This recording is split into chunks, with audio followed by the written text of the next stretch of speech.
Today we're going to be working with our coil pot project. We're going to be using earthenware clay, and we are going to be making a pot which is primarily made of coils. The first thing that I would always do is I would take my clay and I would wedge it up. We want to have the clay nicely mixed and even in consistency.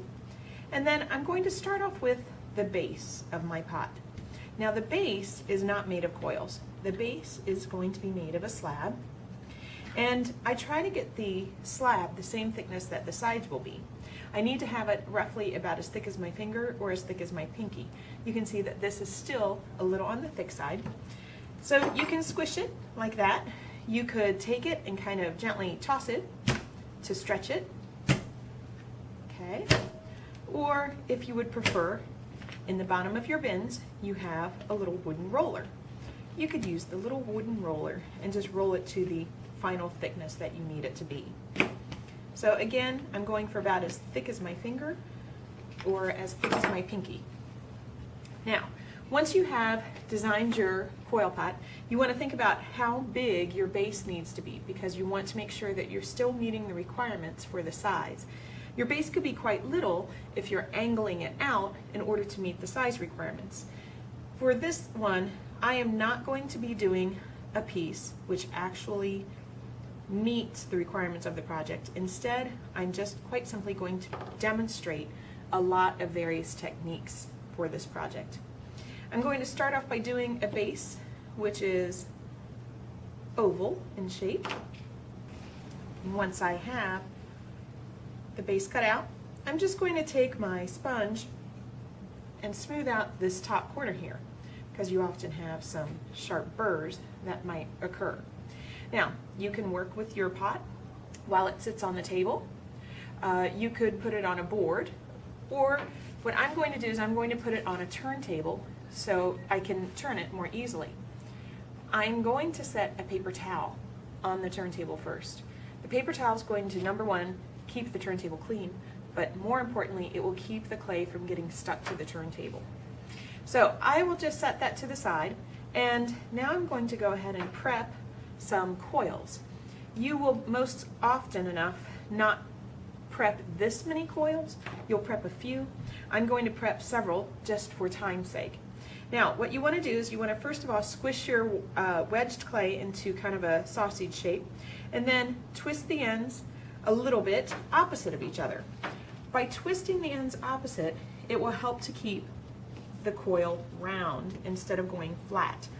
If you happen to notice that you're getting a flat spot, immediately stop and twist the ends opposite. Now, once again, the diameter that I'm trying to get would be about as thick as my finger or as thick as my pinky. I'm going to continue to roll these until they are thin enough, and then I'll set it aside. Okay, there we go. Now one thing that I haven't mentioned yet is as I'm rolling, what I do is I use the entirety of my hand to make sure it has a full revolution. You want it to fully revolve as it's going around there. Also, my hands will pull apart. So I usually start in one spot and I pull my hands apart, and that is going to be thinning it. There we go. Okay, I'll do the next one. So again, make it into the sausage shape, twist a little bit, and roll. Now, I'm going to flatten this. I want you to pretend that I have a flat coil, okay, which I do now. You can hear the flop flop, okay? That you need to stop right away and fix it. If you continue to roll, it's going to get worse. So what I'm going to do is tap this down so it's more squared and not so flat, and then I'm going to twist that part. And you can see when you twist something that's flattened, it starts to look like a drill bit like that. And then continue. So once again, wherever it's thicker, my hands are going to pull it apart, and that is going to make it thinner so it's more of an even thickness.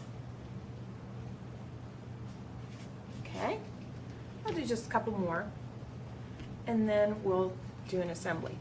Now, coils are one of the hardest things to master as far as doing it immediately and right away, making them neat. So don't be disheartened if your first several coils are lumpy. Just keep at it. Remember to twist those ends opposite, and it will help a lot. Also, you don't need to work with a huge amount of clay. Like this is a pretty big hunk, so I'm going to divide it into 2 smaller sections. Okay. Sometimes if you happen to have a thin spot, like I'm going to deliberately make a thin spot, if you keep your hands in one spot too long, you will get a thin spot. Sometimes you can do the opposite of thinning. If you take your hands together, you can sometimes thicken it. So I just thickened that up again. But most of the times, you're just going to thin it. It is a harder thing to manage to get it back together again. So it's not quite so thin. Okay, now that I have my coils made, now I'm ready to assemble this. It's very important that the base and the first coil are joined properly. The way to make sure that they are not going to come apart is to score, slip, and blend. Skipping any one of these 3 could be catastrophic for your piece. We have had students in the past who don't quite pay attention, and they don't blend or something, the entire wall can come off. Now I just used water, but I could use vinegar from my little vinegar container. It doesn't really matter. If your clay is nice and moist, you can use either. Now I'm going to take my scored coil, I'm going to put this on here, and I'm going to take my knife and I'm going to trim these ends so they match up. This is a personal choice. You don't necessarily have to do this. I just want to show you how you can make it nice and tidy. And I'll dab a little bit more slip on there. I'm going to just scoot this a little closer so it's easier for me to reach. Okay, so with these ends connected, I can then just blend them together nicely. I'm not going to blend the outer edge. I want to leave the distinction between the coil and the base, but what I do want to do is I want to make sure that I get the inside blended. If I left the pot like this, it is temporarily holding it in place, but that wall would probably pop off eventually as it dries. What I want to do is I want to make sure that I blend it thoroughly, make sure that the interior edge is smooshed into the base. Now, I'm using a wooden tool. If you prefer, you could just use, say, your finger. There we go. Okay, now this is permanent. As that dries, that will definitely be secure. That's not going to go anywhere. That's not going to be falling off. Okay. Now, for the next item, what I'm going to do is I'm going to make a coil, which is a rope. And to do that, I'm going to fold this in half and make 2 smaller sections. Now, I like to thin each section of my rope out a little bit. If I have 2 pieces that I'm putting together, it's going to be very thick if I don't thin them. So I like to thin them first, get them thinner than the normal coils, and then as I twist them together, it will be more equivalent to one regular coil after they're twisted back together again. There we go. So those look fairly even. You want to watch for things like dents and cracks. If your clay is nice and plastic, you shouldn't have too much trouble. Now what I'm going to do here is I'm going to moisten this with a sponge, because your clay does get dry, obviously, from rolling on the table, and adding a little moisture to it will help it not to crack so much. Now, you want to stick your coils together side by side. That water will help them to get stuck. Now what I'm going to do is I'm going to take about midway on the coil, about halfway, I'm going to take and twist 1/2 of it. And then I'm going to come in here and I'm going to twist the other half. If you see areas where maybe it's not twisted as much as another, you can even that out so they all have an even appearance. It looks somewhat awkward sometimes if you have one really loose area and a really tight area. Okay, that looks fairly good. Now, when I'm going to add this on, it's of course going to be a little difficult to score this, but I'm going to tell you something. On the day that you build your piece, when you have soft clay with soft clay, you can a lot of times just skip the scoring stage. I'll go ahead and add a little slip right here.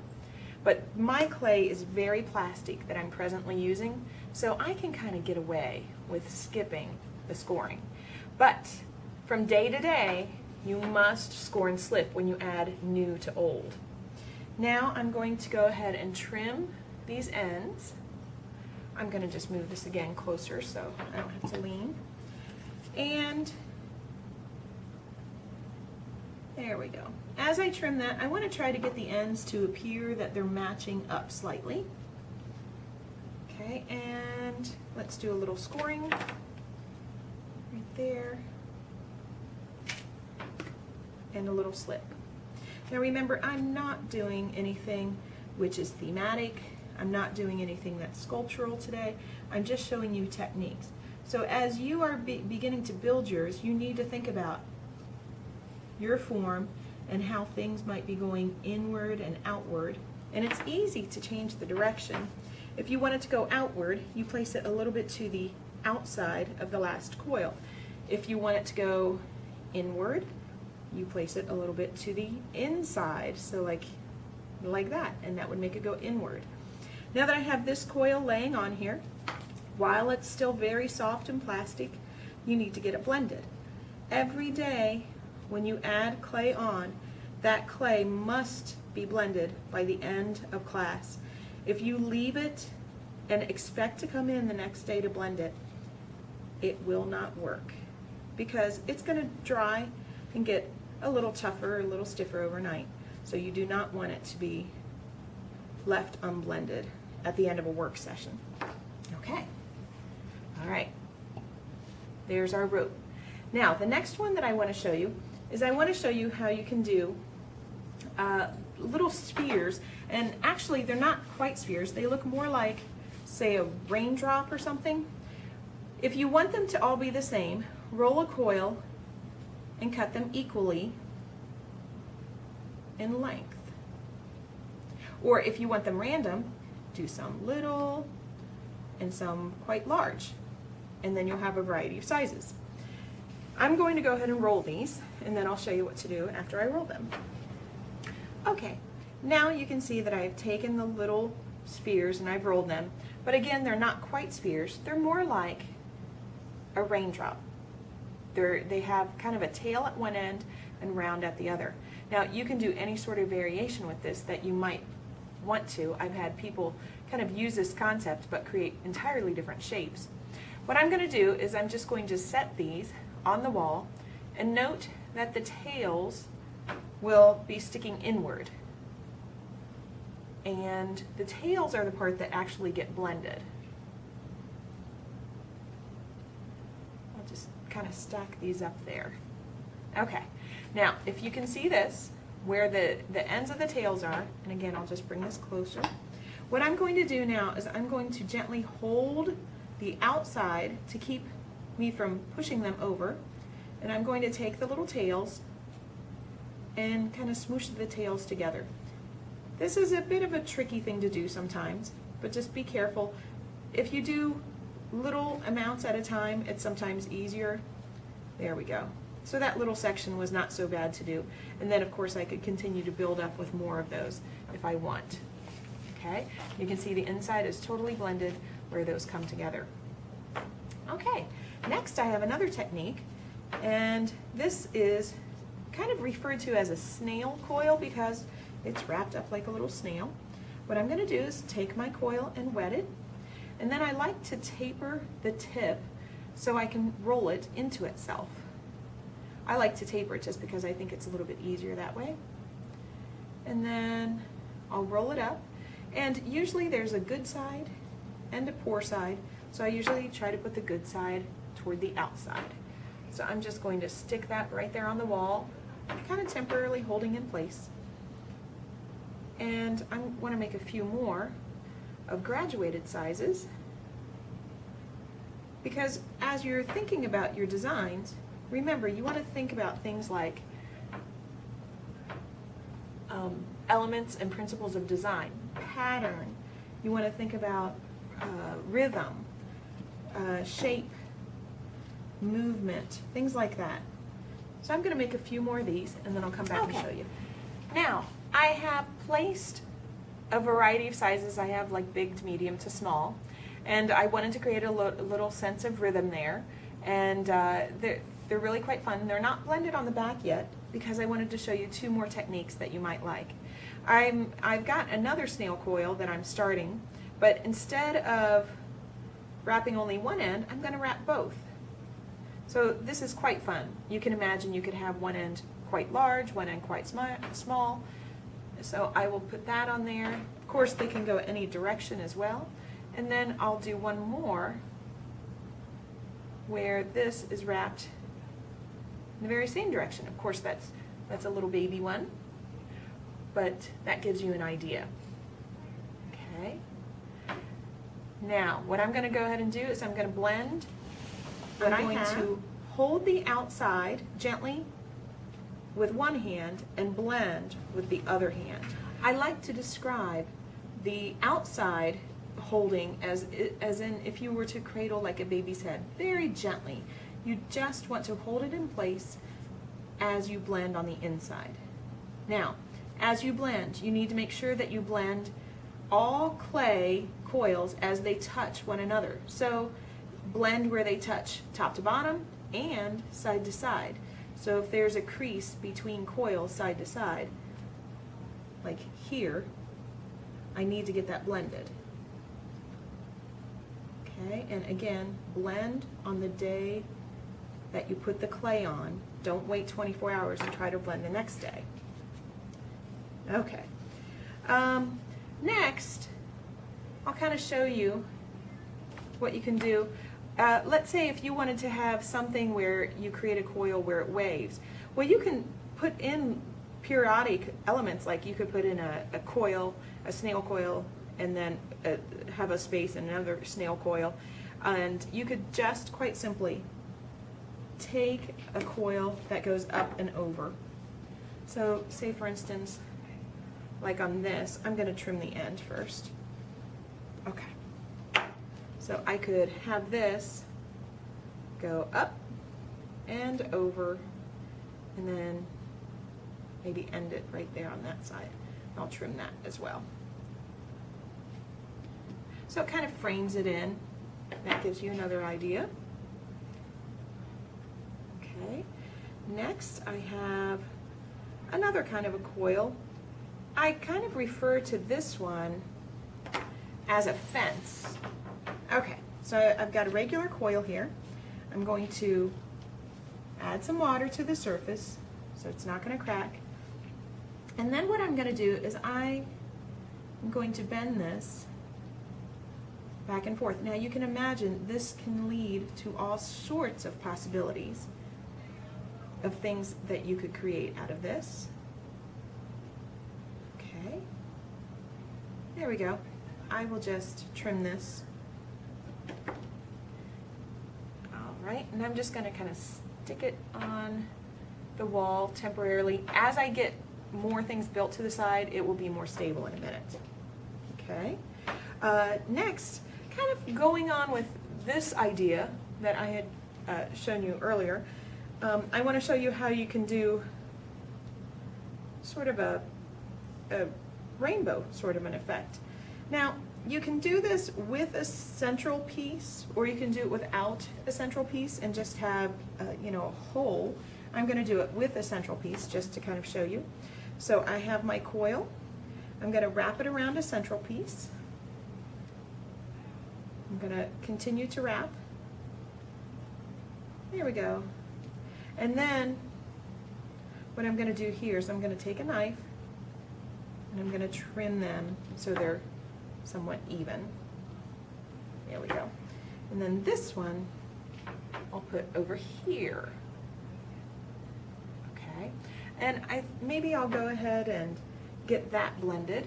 just to be on the safe side too. Since I have two rather large elements, I want to make sure that they're not going to fall off. And so not only do I connect it to the clay that's underneath, but again, I must connect the insides of the clay to one another. If you fail to do that, the whole thing could fall apart on you.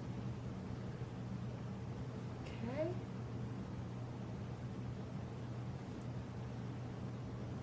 All right, and I'll get this one over here too. Now, with something like this, if I want to leave a hole, I could leave a hole. I'll just connect where the clay is touching, and if it's not touching there, I'll just leave it. And as you're blending, just think of whatever way makes it easiest to blend. If you go side to side, up, down, diagonal, as long as you get it blended. Okay, so those are attached now. I'm going to bend this around a little bit more so it has a little bit more of that oval curve to it.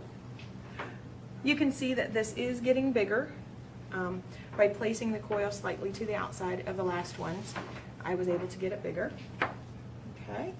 All right, let's try another one. For this one, I'm going to do a coil with a stamp accent. Let me just trim this end here. So I'm using a clay stamp that we made earlier, and as I stamp it, I try not to squish it too much because I want to still keep it about the same thickness. If you made the coil a little bit thicker to begin with, that wouldn't hurt. The stamp is just about too big for this coil anyhow. Okay, so I have my fleur-de-lis stamped on there. I will just go ahead and add a little bit of slip where I'm going to attach that because I do want it to be able to kind of attach on there nicely. And then I am going to leave a couple little gaps here because I want to show you what I could do with those gaps. So I've left a hole here and a hole over here. Let me go ahead and get this part connected though. Okay. Now I could leave those holes, but let's say hypothetically you want to fill it. If you don't want a gap, this is when you could create one of those little raindrops again. If you create a raindrop and make a tail, you can then just kind of plug a little hole just like that. I stuck it in there and then blend the tail on the back side. I'll leave the others, but I just wanted to show you at least how that would be done.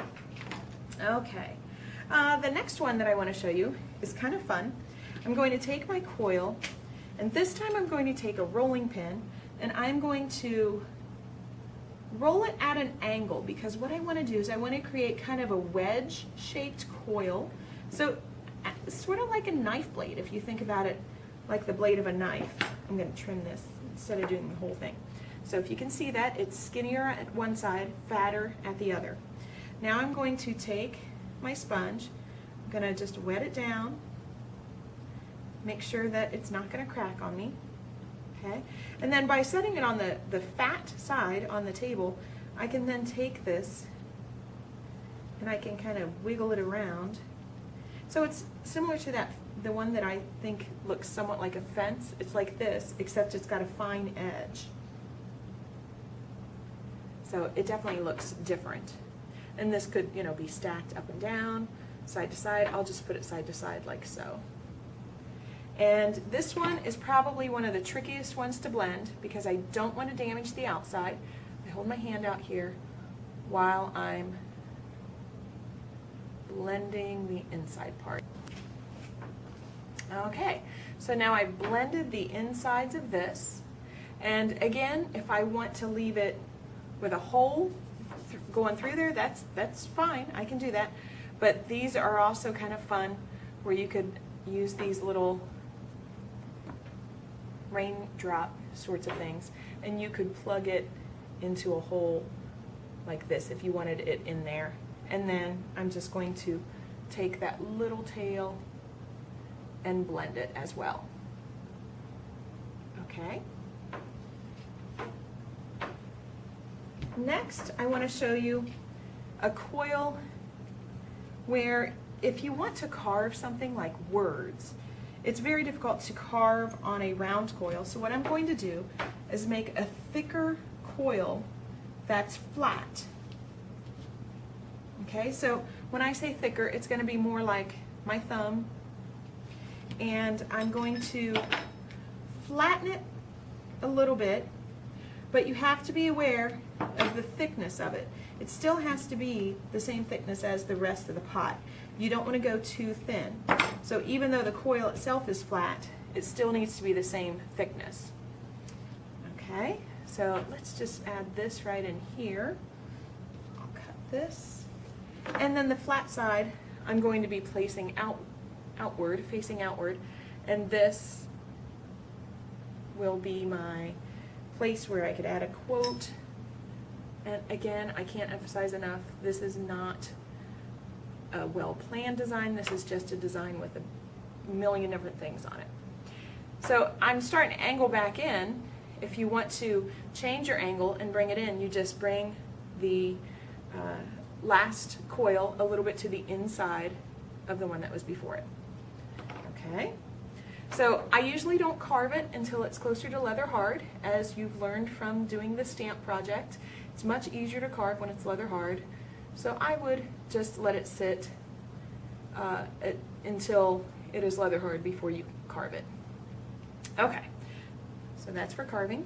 Another idea that you could do is you could do a little slab. If you would like to create a small slab that maybe, again, you could carve on it, you could add words, you could do textures. Let's say I'm just going to create just a little shape here, okay? And you could say use objects from the texture drawers. You could texture it, have a great textured background, a stamped background even. I could just quite simply add some texture like so, okay? And then what I wanted to do was I wanted to show you how you could put a sculptural element on something like this. Let's see, I'll make it go this direction. And let's get that blended. Now, for a sculptural element, if you want to attach something to this, and I have already made a little birdie. Let's say I want to put my little birdie on it, or if I even want my birdie up on top. Remember that it's imperative that you score and slip when you go to attach something.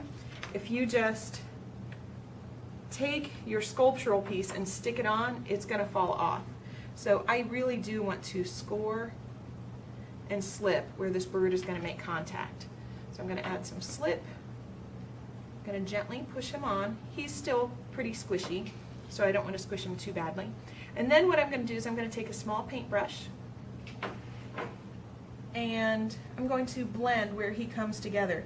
If I come in here and if I blend him, I could very well kind of mess him up. So I just like to secure him a little bit better and blend where he is attached. Okay, and then this is pretty much all the techniques I think that I wanted to show you. Oh, maybe one more. I just thought of one more. So this one is kind of an unusual one. It only works, really well for some people.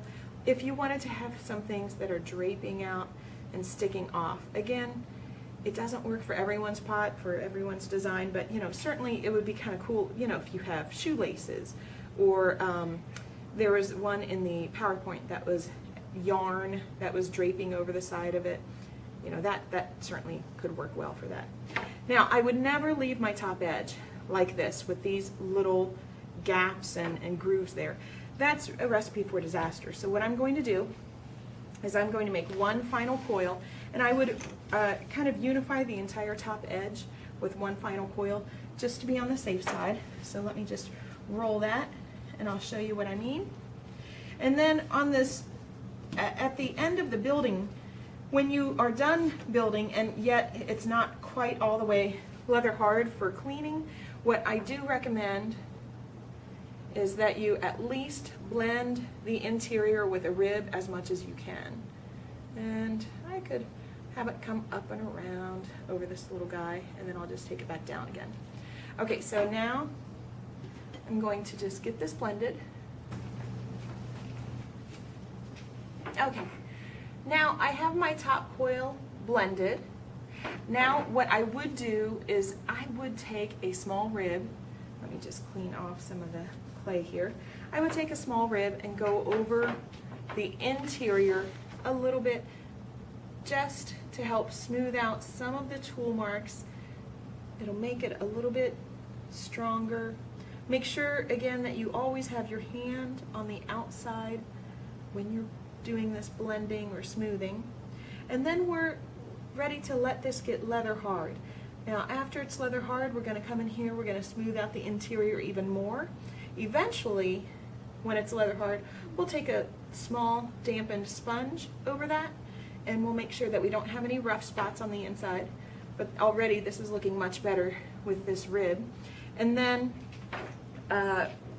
we'll come out here and we'll clean up any areas that maybe need some problem. If you have some smush designs, we'll just fix those up. I'll show you that another day of how to correct smush things. I've got a little chunk of thing there.